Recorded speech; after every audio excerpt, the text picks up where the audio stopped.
आज के इस बहुत ही महनीय कार्यक्रम की अध्यक्षता बहन मनीष साध्वी जी, जो बहुत वर्षों से संसद की सदस्य हैं, धार्मिक और सांस्कृतिक क्षेत्रों में तो इन्होंने बहुत काम किया ही है, और सामाजिक क्षेत्रों में भी इनका योगदान बहुत महत्वपूर्ण है। फतेहपुर जनपद में तो इन्होंने हर प्रकार की सेवा के नए नए आयाम स्थापित किए हैं। बहुत ही लोकप्रिय धार्मिक और राजनीतिक दृष्टि से नेतृत्व करती रही है। बहुत दिनों से ही नहीं बल्कि कई वर्षों से मेरा इनका निकट का संबंध है। वैसे तो साध्वी ऋतंभरा जी से लेकर और इन तक जितने भी हमारी बहनें जो धार्मिक, सांस्कृतिक और राजनीतिक क्षेत्रों में अग्रणी भूमिका निभाती रही हैं, उन सबका बहुत स्नेह और सानिध्य के साथ साथ सहयोग हमेशा मिलता रहा है। उमा जी और ऋतंभरा जी तो उस दिन मंच पर हमारे साथ अयोध्या में विराजमान थी, जब एक नए अध्याय का सूत्रपात इस देश में हुआ था।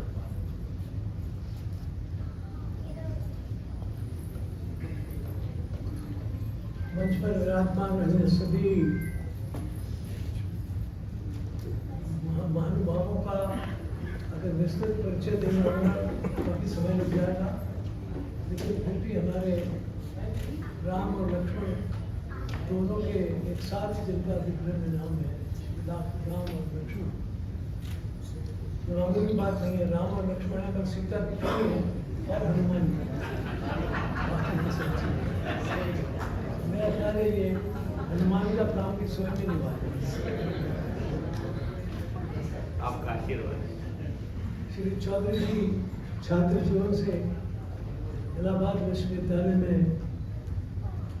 नेतृत्व करते रहे हैं, छात्रों का भी और राजनीतिक क्षेत्रों में भी। अब आज उनको मैं विधान परिषद के, उत्तर प्रदेश के विधान परिषद के सम्मानीय सदस्य के रूप में भी यहाँ देख रहा हूँ। वैसे विश्वविद्यालय के काफी शैतान नेताओं में से सबसे बड़ा शैतान नेता तो था जिसको हमने भारत का प्रधानमंत्री बना दिया था।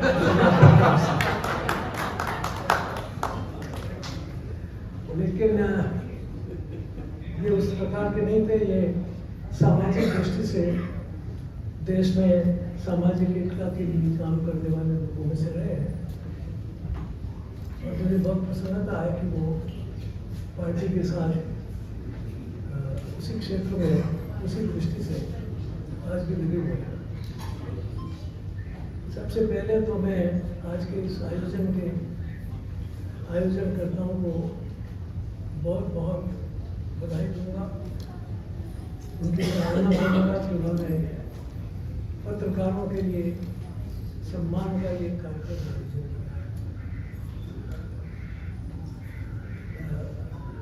पत्रकार मैं अगर भूखा नहीं हूँ तो जिस दिन हम उड़ीसा में पकड़े गए थे सवेरे जून को, तो उसके बाद 7 तारीख को 27 जून सब अखबारों ने अपना जो एडिटोरियल कॉलम था वो प्लान था, और कुछ अखबारों ने तो पूरा का पूरा पृष्ठ हमको साथ, और कुछ ऐसे भी साप्ताहिक अखबार थे जैसा कि साप्ताहिक धर्मी, उन्होंने तो पूरी इमरजेंसी के समय तक जनतंत्र की स्थापना के लिए, बहाली के लिए पूरा धर्म युद्ध ही छोड़ी। हम जब हाईकोर्ट में जाते थे की सुनवाई के लिए, तो उस समय के पत्रकार बिना किसी हिचक के मुकदमा सुनने के लिए आता।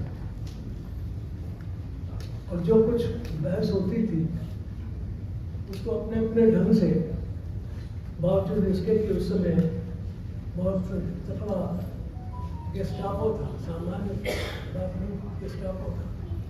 छापना मैंने तुरंत जेल जाना, और जेल भी ऐसी वैसी नहीं, हमेशा में जाता, लेकिन उसमें भी वो घबराते नहीं थे। और कुछ लोग तो हाईकोर्ट में कोर्ट के मुकदमों को सुनने के बहाने से आते थे और फिर हम लोगों के मुकदमों का विस्तार के साथ वर्णन करते थे। बहुत से लोग उसमें इस वजह से पकड़े भी गए, लेकिन वो लड़ाई जितनी राजनेताओं ने और युवा शक्ति ने लड़ाई लड़ी थी, उससे कम ताकत से पत्रकारों ने उसमें भाग नहीं लिया। और मैं ऐसा समझता हूँ कि वो जनतंत्र की बहाली में शायद ही इतना बड़ा योगदान किसी और देश में पत्रकारों ने किया हो जैसा भारत के पत्रकारों ने उसने किया। बहुत से लोग तो हमारे साथ जेल में भी बंद हैं। एक तो ऐसे थे कि जिनका देहांत जेल में हो गया, मेरी गोद में बैठ कर उनका देहांत हो गया। वो पत्रकार भी थे और जर्नलिस्ट भी थे, देश के बहुत बड़े जर्नलिस्ट। तो इसलिए पत्रकार जब तक स्वाधीन है, जब तक सक्षम है, जब तक झुकता नहीं है, तब तक जनतंत्र भी कायम रहता है, तब तक देश की संस्कृति भी कायम रहती है। और मानवता का जो एक प्रमुख गुण है कि वो अन्याय के प्रति हमेशा संघर्ष करता है, वो गुण भी बना रहता है। अभी हमें महाराणा प्रताप का चित्र भेंट किया गया। महाराणा प्रताप के बारे में भी आपको शायद ये मालूम होगा, एक पत्र ने ही उनकी दिशा बदल दी। और वो जब महाराणा प्रताप थोड़े दुखी थे तो वो सोच रहे थे कि क्या करूँ, राजनीति खानी पड़ती है, क्या करना पड़ता है, तो लड़ाई हो रही है, साथ में कुछ साधन नहीं है। तो कभी लिखता है, तो पत्र भेजा पृथ्वीराज, वो कहता है महाराणा प्रताप का विचार बताते हुए, उनका भाव बताते हुए, निदागत ज्वाला से विचलित हुआ चातक जबी, बुलाने जाता था निज वंशव्रत जो कभी, अहो मित्रवर पृथ्वीराज तुम्हारा पत्र पहुंचा, मानो निदागत ज्वाला में मेरे लिए स्वाति जब का तो बदल गया। ये मामूली बात नहीं है, ये पत्रकार की ही, यद्यपि लिखने वाला पत्रकार नहीं था, वो स्वयं में एक बहुत महत्वपूर्ण इस देश का राजा था, राजघराने से संबंधित था, लेकिन उसको सरकार तौर पर तरीका नहीं है उनको जागरूक करने। अगर वैसे कहता तो शायद उनको वो संभावना उनके मन में जागृत नहीं होती। जब उन्होंने उसके पत्र में कि आप कौन हैं, आप तो चातक का जल, उसका स्वाति का जल पीते हैं, आप कैसे चाहते हैं? ठीक है, निदागत वाला है, गर्मी है, भयंकर है, लेकिन आप स्वाति नक्षत्र से जल पिएंगे, आप ऐसा कैसे जल नहीं पिएंगे? आप इसलिए यदि कोई समझौता करने की बात सोच रहे हो तो कदापि मत सोचिए, क्योंकि आप कौन है इसका स्मरण कीजिए। और ऐसा इतिहास कहता है कि उसके बाद महाराणा प्रताप फिर से खड़े हो गए, लड़ाई लड़ी, फिर जो उनका शौर्य प्रकट हुआ, जो उन्होंने किया, मैं समझता हूँ कि हल्दी घाटी की जो लड़ाई है वो विश्व की पाठ्य पुस्तकों में पढ़ाई जाती है कि कैसे एक छोटी सी सेना ने और एक बहुत अच्छे सैनिक कूटनीति का लाभ उठाते हुए मुगलों को परास्त किया। तो ये पत्रकार की बड़ी शक्ति है। महाराज अपने नारद महाराज तो हमारे अलौकिक शक्ति के थे, लेकिन मानवीय शक्ति वाले प्रकार में भी बहुत शक्ति होती है। और इसलिए जब आप हम सबका यहाँ सम्मान करते हैं, हमारे एक बहुत सराहनीय कार्य है। ये होते रहना चाहिए, देश को जगाते रहना चाहिए। अभी महाराज साहब ने कहा कि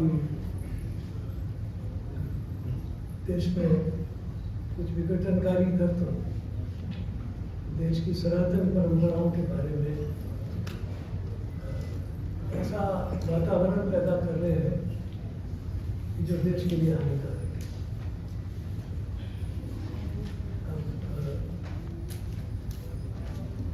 इसका इतिहास बताने का तो आज समय नहीं है, लेकिन हमारी सनातन परंपरा को नष्ट करने का ये अंग्रेजों ने बहुत ही सोच समझ करके एक जाल बिछाया था। और दुर्भाग्य की बात यह है कि हम आज भी उससे मुक्त नहीं हुए, उससे फंसे हुए हैं। इतिहास के ऐसे बहुत से तथ्य हैं जिनको हम आज भी जितनी साफगोई के साथ देश के सामने रखना चाहें वो नहीं रखते। हमारे देश में ऐसे भी लोग हैं जो कहते हैं कि सनातन को समाप्त कर देना चाहिए।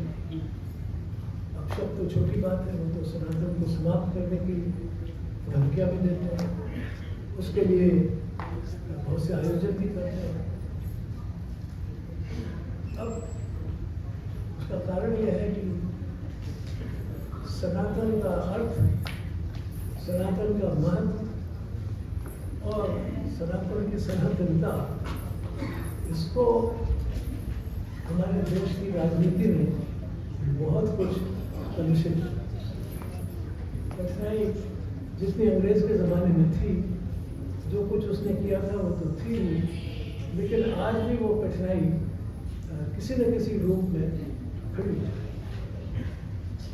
वो उसको कहते हैं हाइड्रोहैटिक धर्म, एक ऐसा सांप जिसके कई सिर है, बहुमुखी सांप है, जो जब चाहे तब किसी रूप में खड़ा हो जाता है, कभी इधर से खड़ा हो जाता है, कभी उधर से खड़ा हो जाता है। इसको बहुत मैं समझता हूँ एक महत्वपूर्ण चुनौती के रूप में हमें समझना चाहिए। सनातन का अर्थ ही है कि जो जिसका न आदि है न जिसका अंत है, वो सनातन है। चूँकि सनातन है, कभी अंत नहीं होगा, उसका आदि नहीं है, तो इसलिए उसको नष्ट तो कोई नहीं कर सकता। इस बारे में तो मैं आपको यहाँ खड़े होकर बहुत विनम्रता से ये कह सकता हूँ कि कितने भी ताकत आप लगा रहे हैं, लेकिन सनातन को धर्म करने, सनातन को नष्ट करने की शक्ति अभी इस विश्व में नहीं है। लोग हैं जिन्होंने सनातन को नष्ट करने की कोशिश की। यूनान में सब मिट गए जहाँ से है, कुछ बात है कि हस्ती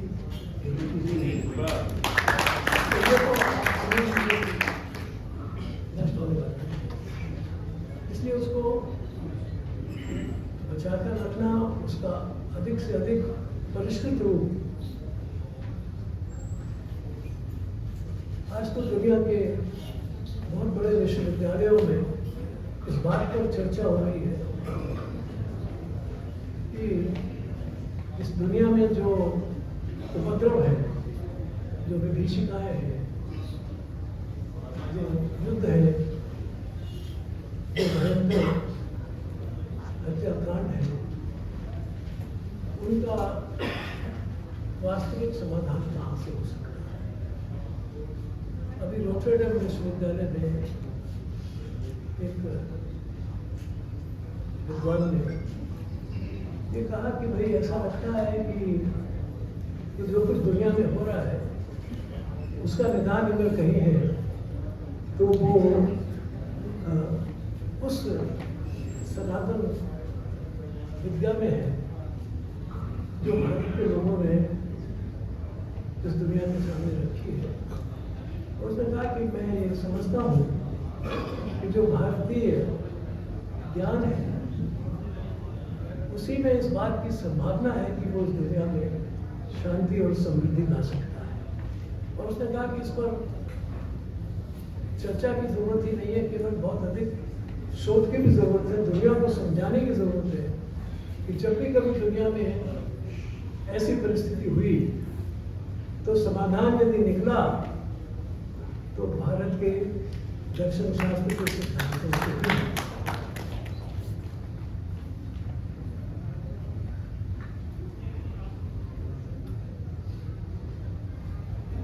आजकल आप क्वांटम शब्द का बहुत प्रयोग सुनते हैं, अखबारों में भी निकलता है, मीडिया में भी आता है। क्वांटम शब्द है, क्वांटम AI के शब्द के संदर्भ में तो उसका बहुत प्रयोग होता है। इस क्वांटम विज्ञान के, क्वांटम मैकेनिक्स के जिसको कहते हैं, उसके जो जन्मदाता थे उनका नाम था श्रोडिंगर, इर्विन श्रोडिंगर। जब उन्होंने अपना सिद्धांत सामने रखा तो उनसे पूछा आप क्या कर रहे हो, यह सिद्धांत का मतलब क्या है? तो इसका मतलब वही है जो ये हिंदू ब्राह्मण कहता है तत्वमसि। ये उस क्वांटम मैकेनिक्स का, क्वांटम का मूल आधार है। दूसरे वैज्ञानिक हुए, उनका नाम था हेजनबर्ग। उनसे पूछा आप क्या कर रहे हैं? उसने कहा मैं ये बता रहा हूँ कि दुनिया में ये जो हिंदुओं ने एक बात बताई है कि दृष्टा और दृश्य में जब तक भेद है तब तक आप यथार्थ को नहीं जान सकते। अगर आपको यथार्थ को जानना है तो यथार्थ बनना पड़ेगा। यथार्थ से दूर रहकर यथार्थ को नहीं समझ सकते। कहा अगर आप ये समझना चाहते हैं कि इस शीशी में, बोतल में क्या है, तो आप दूर से बोतल देख रहे हैं, सब कुछ है, लेकिन बोतल की क्या वस्तु, इसका अस्तित्व क्या है, अगर ये जानना चाहते हैं तो आपको बोतल के साथ एकात्म होना। शिवो भक्ता शिव, अगर शिव का ध्यान करना है तो शिव का ध्यान, यानी आपके भक्त में और भगवान में जब तक फर्क है तब तक आप भगवान को नहीं जान सकते। और जब वो फर्क मिट जाता है, या तो आप ये समझ लें कि भगवान में हो गया, या आप ये समझ लें कि मैं ही भगवान हूँ। जब ये आप मान लेते हैं, जान लेते हैं कि मुझ में भगवान में कोई फर्क नहीं है, तभी आप भगवान को जान सकते हैं। अगर पदार्थ को भी जानना है तो आप तभी जान सकते हैं जब आप उसके बीच में। अब ये वो सारा विज्ञान है जिस पर आज की दुनिया आगे अपना भविष्य बनाना चाहती है, या उसके ऊपर वो, जिसे मैं कहता हूँ, अपना अभिमान करती है। तो उसके मूल तत्व में, उसके पूर्व सिद्धांतों के रूप में वो भी ये स्वीकार करते हैं। और भी अनेक वैज्ञानिक हैं जो इस बात को कि विश्व को समझने की दृष्टि अगर कहीं से आई तो वो भारत से। लगभग हर एक ने ये कहा है कि अगर यथार्थ को समझना है, सृष्टि को समझना है, दुनिया को समझना है, तो आपको भारत के सिद्धांतों की तरफ जाना है। एक ने तो यहाँ तक कहा कि पहले किसी ज़माने में ये ज्ञान भारत से गया था, लेकिन बीच में गायब हो गया। अब पता नहीं कितने सालों के बाद फिर से आएगा, लेकिन अगर जल्दी नहीं आएगा तो फिर भी दुनिया के सामने बहुत सारे संकट हैं। अगर तो आप देखिए कि जो जैसे आजकल आप खाड़ी युद्ध कहते हैं, वो इसी अज्ञान का परिणाम है। और उसी के कारण से केवल यही नहीं है बल्कि विश्व के अनेक क्षेत्रों में, अनेक देशों के बीच में टकराव है, संघर्ष है, क्योंकि वो हर देश को ये समझते हैं कि मेरे से अलग है। तो ये अलगाव के सारे दृश्य में अलगाव की वृत्ति, उसको अपने से अलग मानने की वृत्ति, मैं और उसके बीच में अंतर है, इस वृत्ति से ईरान के पास तेल क्यों रहे, अमेरिका के पास क्यों रहे? अमेरिका और ईरान के बीच में अंतर रहेगा, दृष्टि ये रहेगी कि इसी पृथ्वी का अंत होते हुए भी, एक ही परिवार के अंत होते हुए भी इसके पास ज़्यादा क्यों है और मेरे पास कम। तो ये जो दृष्टि है, इससे कभी भी ग्लोबलाइजेशन नहीं हो सकता। आप विश्व एक नहीं बना सकते। तो जब विश्व एक बनाना है तो फिर इस विश्व में से ये भेदभाव दूर करना पड़ेगा, या अलगाव दूर करना पड़ेगा। और ये तभी दूर हो सकता है जब आप ये कहें कि जो मैं हूँ, ये जो सनातन दृष्टि है, इसी से विश्व का समाधान है। इसलिए इस दृष्टि को बना के रखना, ये हमारे देशवासियों का कर्तव्य है। किसी देश को शायद धन कमाने की बुद्धि मिली होगी, किसी देश को शायद बहुत बड़ी मात्रा में युद्ध करने की प्रवृत्ति मिली होगी, किसी देश को व्यापार करने की वृत्ति मिली होगी, किसी देश को सिर्फ दुनिया में बैठ के बहुत मस्ती करने की वृत्ति मिली होगी। लेकिन ये भारत अकेला देश है जिसकी वृत्ति इन सबसे बड़ी, इसकी वृत्ति है वसुधैव कुटुंबकम, सबको एक समान मानकर एक कुटुंब के रूप में। अगर आप ध्यान रखें तो ग्लोबलाइजेशन में भी अब अपना जो उद्देश्य रखा था, उसको उन्होंने कहा था वर्ल्ड एज ए विलेज। विश्व एक, हम तो उससे भी छोटे से, विश्व एक परिवार मान सकते हो, परिवार है। गाँव में तो थोड़ा बहुत मतभेद हो भी सकता है, लेकिन परिवार में नहीं हो सकता। तो हमने भी बड़ी व्यापक दृष्टि की, और ये पारिवारिक भावना, ये सनातन भावना है, और ये भारत में अगर नहीं बनेगी तो विश्व में भी नहीं बन सकता। अगर विश्व को एक रखना है, विश्व को समृद्ध रखना है, विश्व को मानवता से परिपूर्ण रखना है, तो उसकी पहली शर्त है कि भारत में ये सनातन अपनी पूरी शक्ति के साथ जीवित और जागृत है। अगर यहाँ कमज़ोर हुआ सनातन तो विश्व में कमज़ोर हो जाए। अगर भारत में ये बंधु भाव कमज़ोर हुआ, अगर भारत में ये पारिवारिक भाव कमज़ोर हुआ, तो दुनिया में पारिवारिक भाव नहीं रह सकता।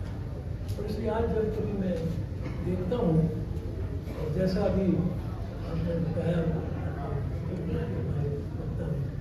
कि इस काम को, कि जो इसकी जो जिम्मेदारी है यहाँ, उसमें हमारे पत्रकार मित्रों की जिम्मेदारी बाकी से कम नहीं है, शायद कुछ मात्रा में ज़्यादा है। क्योंकि जैसा हर एक के लिए कर्तव्य निर्धारित है, व्यापार के लिए है, अध्यापक के लिए है, सैनिकों के लिए है, वैसा ही पत्रकारों के लिए भी कर्तव्य निर्धारित। वो उन्होंने बताया कि भारत बने का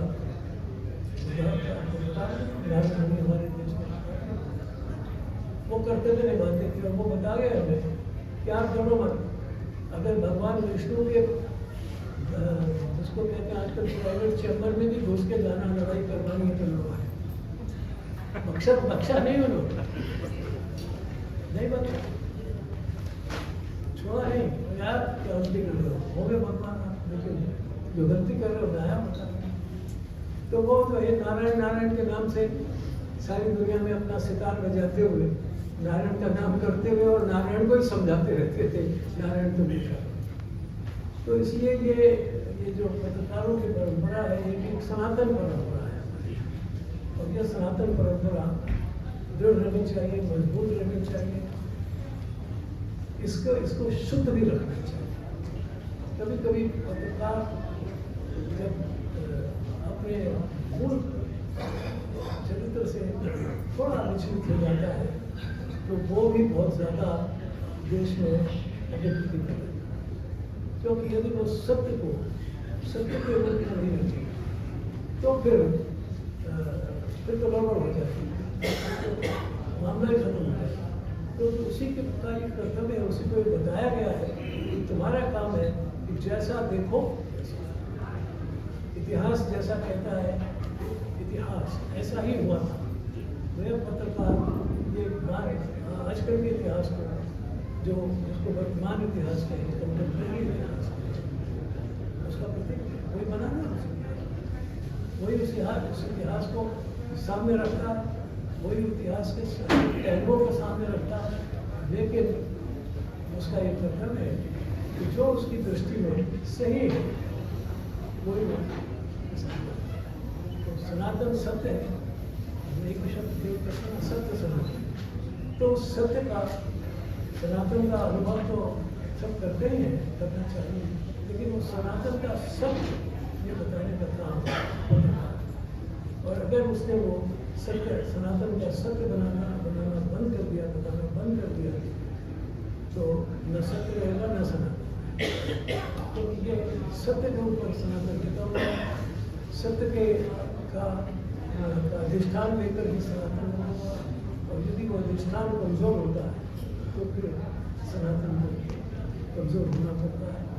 वैसे वो चूँकि आदि और अनंत है, कमजोर होता है भले, लेकिन वो कभी बढ़ता नहीं है। महर्षि अर्जुन ने कहा था कि भारत का राष्ट्रीयता सनातन धर्म ही भारत की राष्ट्रीयता। और उन्होंने बहुत महत्वपूर्ण बात कही।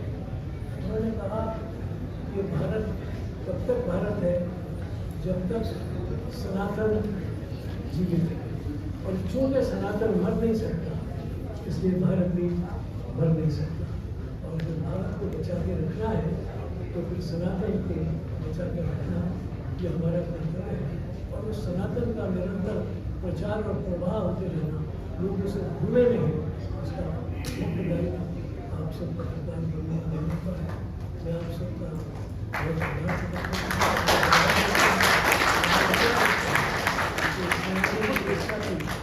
इस राष्ट्र के अधिष्ठान को आप बहुत अग्रणी भूमिका निभाएंगे। और हमारे जैसे भी जो जेल में थे, तो मैंने कहा ना, आपने हमारा उत्साह बढ़ाया, हमें हिम्मत दी कि हम अंदर भी थे लेकिन आप बाहर से थे। और हम तो अंदर रह के मजे में थे, लेकिन आप बाहर रह के संघर्ष कर रहे थे, ज़्यादा तकलीफ आप उठा रहे थे। ये बहुत बड़ी सेवा आपने की। और आज भी जब ऐसा समय आया है कि समाज को सत्य क्या है होना चाहिए, तो कभी कभी जो इसको कहते हैं ना एयरवेव्स बहुत ज़्यादा प्रभाव डालने लगती हैं मनुष्य मानवीय विचार को। तो एयरवेव्स के में बहुत काफ़ी गड़बड़ भी हो जाती है कि वो एयरवेव्स जो हैं वो विकृत हो जाती हैं, लेकिन ये जो मानवीय वेव है ये विकृत नहीं होती, ये तो सुसंस्कृत रहती है और इसी रूप में ये भारत को भगवान बनाए रखती है। मुझे आपसे निश्चित किया और इन सब महानुभावों के दर्शन का अवसर दिया।